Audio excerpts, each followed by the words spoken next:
to Chalk and Talk classes. Hope you all are doing well. So from today I'm starting a series for BSc Zoology second year. So today we will discuss general features of phylum Hemichordata. So इस video के बीच में मैं आपको कुछ important questions भी बताऊंगी, तो बने रहिएगा वीडियो के एंड तक। कंटेंट अच्छा लगे तो वीडियो को लाइक करना और चैनल को सब्सक्राइब करना ना भूलें। सो मूव करते हैं अब हम। पहले हम देखेंगे हेमिचॉर्डाटा का मतलब क्या होता है। Hemi means half and chordata means notochord.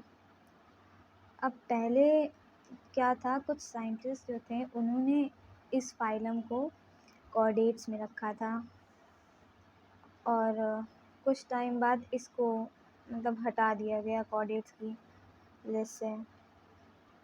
अब ऐसा क्यों हुआ? ऐसा इसलिए हुआ, इसको हेमिचॉर्डेट्स में इसलिए रखा जाता है क्योंकि ये जो है कॉर्डेट्स और नॉन कॉर्डेट्स के बीच में एक कनेक्टिंग लिंक फॉर्म करता है। इसमें जो है वो ट्रू नोटोकॉर्ड एब्सेंट होती है, जबकि कॉर्डेट्स में ट्रू नोटोकॉर्ड प्रेजेंट होती है। तो आइए देखते हैं इसके कुछ जनरल फीचर्स। पहले हम बात करेंगे इसके हैबिटेट की। ये मराइन एनिमल है, they are exclusively marine, they are fjordial, मतलब कि ये बिल बना के रहते हैं, छोटे छोटे से बरोज बना के रहते हैं। ये जो हैं अक्सर कॉलोनीज़ में भी रहते हैं और कभी कभी अकेले भी रहते हैं। अब बात करेंगे हम इसके शेप के बारे में। शेप इनका वॉर्म लाइक होता है, लंबे लंबे सांप जैसे होते हैं और इनको जो है टंग वॉर्म और एकॉर्न वॉर्म भी बोला जाता है। ये क्वेश्चन भी आपका एमसीक्यूज़ में काफ़ी पूछा जाता है, तो आप इसको अपनी नोटबुक में लिख सकते हैं। बॉडी जो इनकी होती है वो काफ़ी सॉफ्ट होती है, सॉफ्ट और ब्रिटल होती है। अगर आप इनको छुएंगे तो ये बड़े आपको मुलायम से मालूम होंगे। अब हम बात करते हैं जर्म लेयर की। अब अगर जर्म लेयर हम इसकी देखें तो ये जो है वो ट्रिप्लोब्लास्टिक होता है। अब ट्रिप्लोब्लास्टिक से आपको क्या समझ में आता है? ये जो है तीनों जर्म लेयर से बना होता है। क्या है हमारी तीनों germ layer? Ectoderm, endoderm and mesoderm. जी, आपको समझ में आ गया होगा ये पॉइंट। अब हम बात करते हैं सिमेट्री की। सिमेट्री देखें हम अगर तो ये बायलेटरली सिमेट्रिकल है। इसकी बॉडी देखिए आप यहाँ पे, अगर इसे बीच से कट किया जाए तो ये दो इक्वल पार्ट्स में डिवाइड हो जाएगा, जबकि जो बहुत सारे एनिमल्स होते हैं वो नहीं हो सकते हैं। जैसे सिलेंट्रेटा के देखिए, वो रेडियली सिमेट्रिकल होते हैं, उनको आप बीच में से कट करेंगे तो आप में नहीं होंगे, मतलब कि उनके जो पार्ट्स होंगे वो अनइक्वल रह जाएंगे। तो देखिए ये करता क्या है, समंदर के नीचे जो शैलो वाटर होता है उसमें मिट्टी के नीचे एक गुफा बना लेता है, बरो बना लेता है। तो ये वहीं पे रहता है और इसकी जो बरो होती है वो यू शेप्ड होती है। जी हाँ, यू शेप की बरो में ये रहता है। चलिए अब मूव करते हैं अपनी दूसरी स्लाइड पे। अब बात हम करते हैं सीलोम की। इनकी सीलोम कैसी होती है? इनमें ट्रू सीलोम पाया जाता है। The hemichordates are enterocoelous and divisible into protocoel, mesocoel and metacoel. जी, मूव करते हैं अपनी नेक्स्ट स्लाइड की ओर। अब आ जाता है हमारा स्टोमोकॉर्ड। अब स्टोमोकॉर्ड होता क्या है? जैसे कि कॉर्डेट्स के अंदर ट्रू नोटोकॉर्ड पाई जाती है, पर इसमें ट्रू नोटोकॉर्ड नहीं होती है। तो जो नोटोकॉर्ड इसमें पाई जाती है, यानी कि जो हमारी फॉल्स नोटोकॉर्ड है, उसे हम स्टोमोकॉर्ड कह सकते हैं। ये जो है एक हॉलो आउटग्रोथ होती है जो बकल कैविटी से अराइज होती है और जिसे हम बकल डाइवर्टिकुलम बोलते हैं। जी, इस वर्ड को आप हाईलाइट कर लिए, जहाँ पे भी आप नोट्स लिख रहे हैं वहाँ पे आप इसको हाईलाइट कर लिए। ये क्वेश्चन भी बहुत आता है आपके एग्जाम्स में। ये जो है ये प्रोबोसिस में प्रेजेंट होती है। मूव करते हैं अपनी नेक्स्ट स्लाइड की ओर।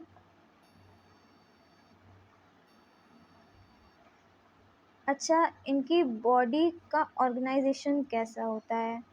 जैसे कि आपने देखा होगा पॉलीफेरा का सेलुलर ऑर्गेनाइजेशन होता है, ठीक है? सिलेंट्रेटा का, टिनोफोरा का, इनके अंदर टिश्यू लेवल का ऑर्गेनाइजेशन होता है। लेकिन बाकी जो एनिमल्स हैं, हम हेमिचोर्डेटा की ही बात ले लें अगर, इसमें organ system level of organisations होते हैं, मतलब कि इसमें ऑर्गन्स प्रेजेंट होते हैं। जी, देखिए जैसा कि अभी आप आगे एग्जांपल देखेंगे नेक्स्ट स्लाइड पे, यहीं पे एग्जांपल दिया है, देखिए कैसा डाइजेस्टिव ट्रैक्ट का दिया हुआ है। इसमें जो अब हम देखते हैं इसका जो डाइजेस्टिव ट्रैक है, तो वो जो होता है वो कंप्लीट टाइप का होता है। तो अब ये कंप्लीट से आपको क्या समझ में आता है? तो कंप्लीट का सीधा सा मतलब ये है कि इनकी बॉडी जो है वो माउथ से ओपन होती है और एनस पे ख़त्म हो जाती है। और इस तरह का जो भी एलिमेंट्री कैनाल होगा, जो भी डाइजेस्टिव सिस्टम होगा, उसको हम कंप्लीट कहेंगे, जो कि माउथ से स्टार्ट होता है और एनस पे जाके ख़त्म होता है। मूव करते हैं अपनी नेक्स्ट स्लाइड पे। अब यहाँ पे मैं आपको क्वेश्चंस दिखा रही हूँ जो कि आपके एग्ज़ाम पॉइंट ऑफ व्यू से इम्पॉर्टेंट है। जैसा कि मैंने वीडियो के स्टार्ट में कहा था, मैं आपको क्वेश्चन दिखाऊंगी।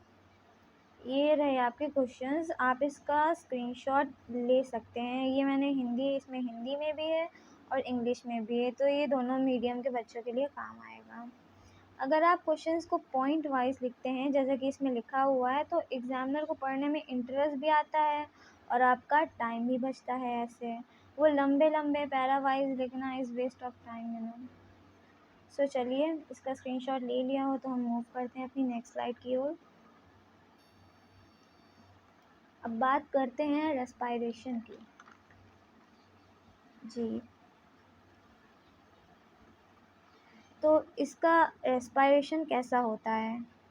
यहाँ पे रेस्पायरेशन जो होता है वो it takes place through branchial portion of pharynx bearing gill slits.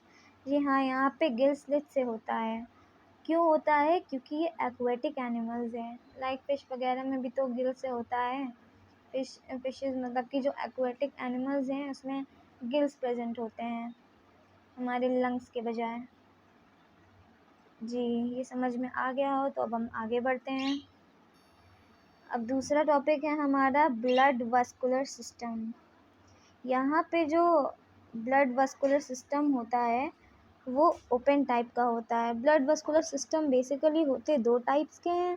जैसे कि अगर आपका ब्लड जो है वो वेन्स और वेसल्स के थ्रू अगर बॉडी में सर्कुलेट कर रहा होता है तो वो होता है हमारा क्लोज वस्कुलर सिस्टम।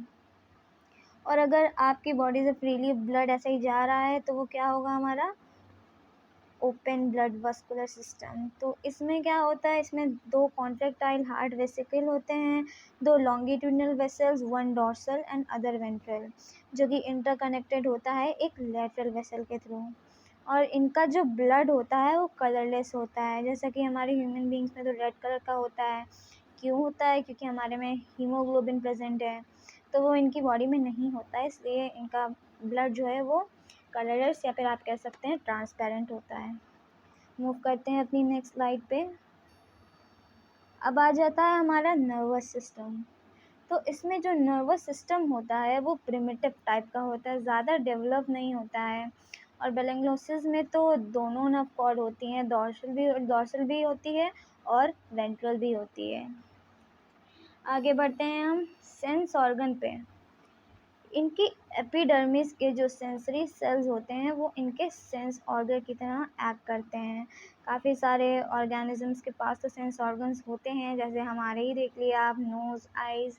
वैसे इनके पास इस तरह के कोई सेंस ऑर्गन्स नहीं होते हैं, तो ये अपने जनरल सरफेस से आप कह सकते हैं अपनी एपिडर्मिस के जो इनके सेंसरी सेल्स होते हैं उनसे ये अपना ऑर्गन का सेंस ऑर्गन्स का वर्क करते हैं।